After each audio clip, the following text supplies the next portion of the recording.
It's Your Vote 2020. We are just minutes away from seeing the first results in our local elections. We are expecting those numbers around 8:30. We have live Team Your Vote 2020 coverage right now. News Channel 3's Caitlin Thrope leads us off tonight from the registrar's office in Riverside. And Caitlin, how's it looking over there right now? I know that they had hundreds of thousands of ballots this morning.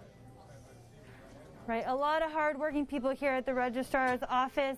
Working even harder and even faster are these machines, these high-powered machines. Right now, they're taking a little break. They're actually getting cleaned, dusted right now. Riverside County has 10 of these machines. What's interesting is they're able to process up to 150 ballots per minute. It's the first major election they're being used in. Here with me is Brooke Federico, a spokesperson for Riverside County. Brooke, how confident are you in these machines?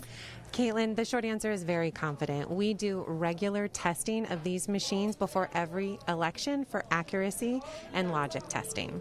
And after the machines count the ballots, where do the ballots go? They're actually stored here on site for 22 months after every election at the Registrar of Voters office. Just in case there's a recount, right? That's right. If there's any potential recount where we would need to review them, they are here on site. Good information there, and we have our first release of the numbers coming out at about 8:30 tonight, so that's really exciting. You're going to want to stay with us right here on News Channel 3 for that. And Caitlin, what votes will be included in this first release of numbers? We know that so many people, a record number, voted early, so these first results could really include a lot of ballots.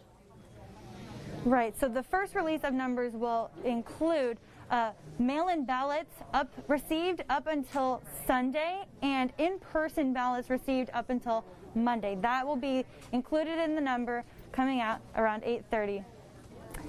Okay, thanks so much. Back to you, John. Get us off to a big start. Heck yeah. Thank you, Caitlin.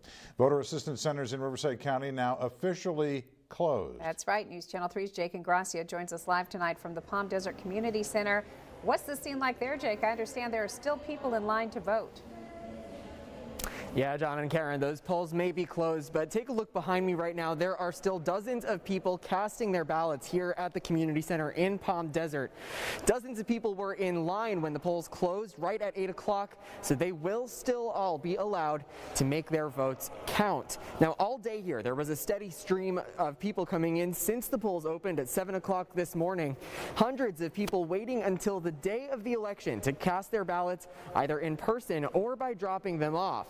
Poll workers here say that things have been smooth sailing through all 4 days of in-person voting this election, and it's one in which people were extremely anxious to make their voices heard. I do think it's more important to save America. Feels like some people think this is the end of America if somebody doesn't win. We need to support democracy, and we do that by voting. I have 3 boys, and I have to think about their future. So, I had to really sit down and analyze what is best for our country and what is best for them as they grow up, and we had to make the decision, and we decided, if we don't vote, we can't complain, right?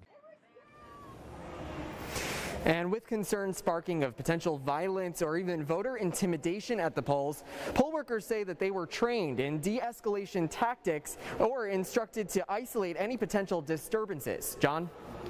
And Jake, did you see any problems with that? Were there any last-minute efforts on campaigning or demonstrations going on outside that voter assistance center? John, there were some peaceful demonstrators all day here outside of the community center in Palm Desert, well outside of that 100-foot barrier that they need to be outside of. And honestly, like I said, things were very peaceful here all day. That's great news. Thank you so much, Jake. Well, we continue to keep a close eye on the mayoral races here in the Valley. The city of Coachella has 2 candidates vying for your vote. News Channel 3's Danny Ramiro following the mayor's race in this one in Coachella. Danny, how's it going? Karen and John, these past couple of weeks, we've caught up with both candidates, current serving Mayor Stephen Hernandez and his challenger, Leslie Figueroa. Here's what they have to say about what they hope to bring to the city. You've seen changes in our libraries, you've seen changes in our infrastructure. They happen because we have the right leadership. You just have to be able to work with community members and really look at the resources that exist right now and be creative. And we will see what the results say. Well, Danny, thank you. That's not the only mayoral race that we're watching tonight, though, right? No, that's right. There are two other cities that we're keeping a close eye on. In Desert Hot Springs, incumbent Mayor Scott Mattis is being challenged by Adam Sanchez. Mattis has held office since 2015, and he wants to focus on public safety, producing more jobs in the city, and bringing tax dollars into the city and expand retail businesses. His opponent, Sanchez, has another goal in mind. He hopes to reduce taxes for the cannabis industry to bring more investors into the city and bring more jobs and retail to DHS. Then in La Quinta, Mayor Evans is facing challenger businessman Robert Silk. Evans has been in office for 6 years plus 5 years on council before that. She wants to continue the city's efforts in their economic recovery and find a solution for short-term vacation rentals and continue the progress on Silver Rock development. Her challenger, Robert Silk, a veteran businessman, says it's time to get some new blood in City Hall. His top priority is also the city's economic recovery and finding a game plan for short-term rentals. And so we'll have to see what the results say tonight. Reporting live, Danny Romero, News Channel 3. Okay, thank you, Danny. And another race to be on the lookout for tonight is this one in Palm Springs City Council District 4. Current Mayor Pro Tem Christy Holstedge is seeking re-election and could become the first female mayor in Palm Springs if she wins. Now, she's facing off against former Palm Springs Councilmember Mike McCullough and small business owner Diane Torres.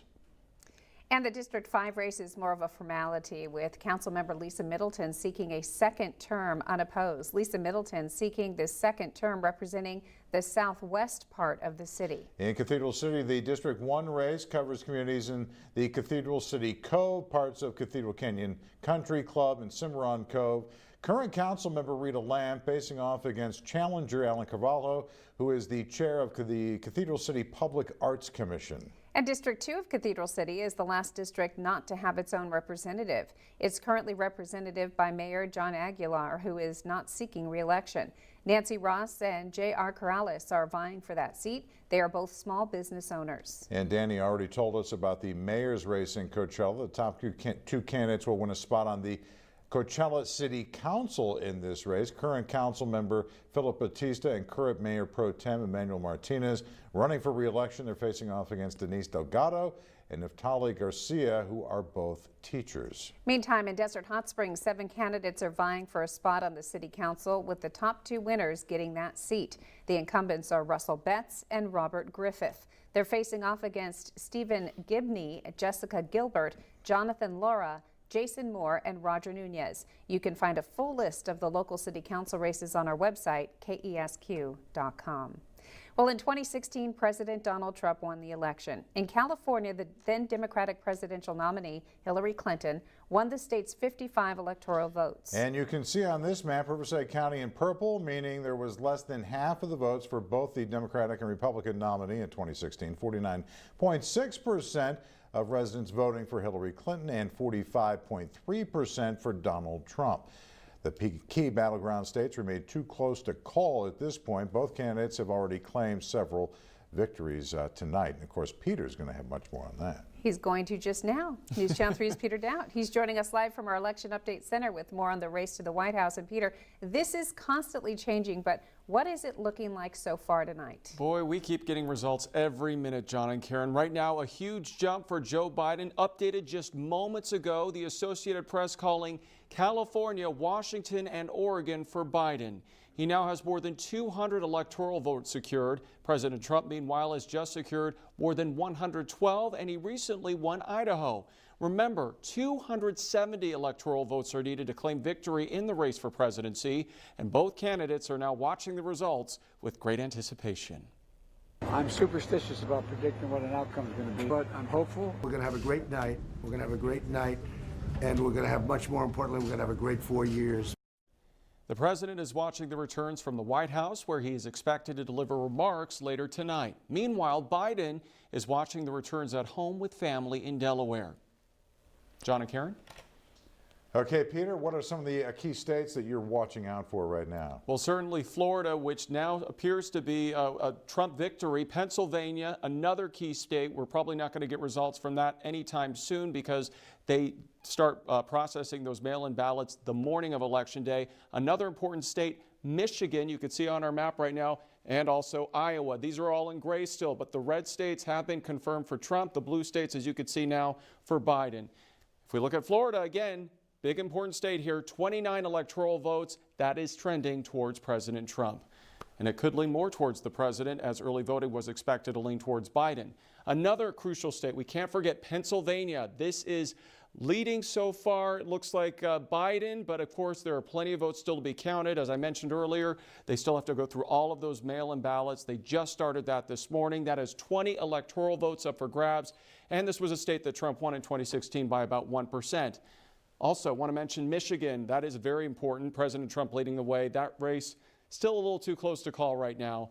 Of course, again, we keep mentioning this, but some states, also Wisconsin, Michigan as well, they're trying to get all of these mail-in ballots processed, so could be a very long night, John and Karen. And just for the record, in the newsroom today, I thought it might go a little bit earlier this time than 2016, and Peter said, I think it's going to be a long, long night. Right now, I was right. It's looking like Peter knows what he's talking about. I try.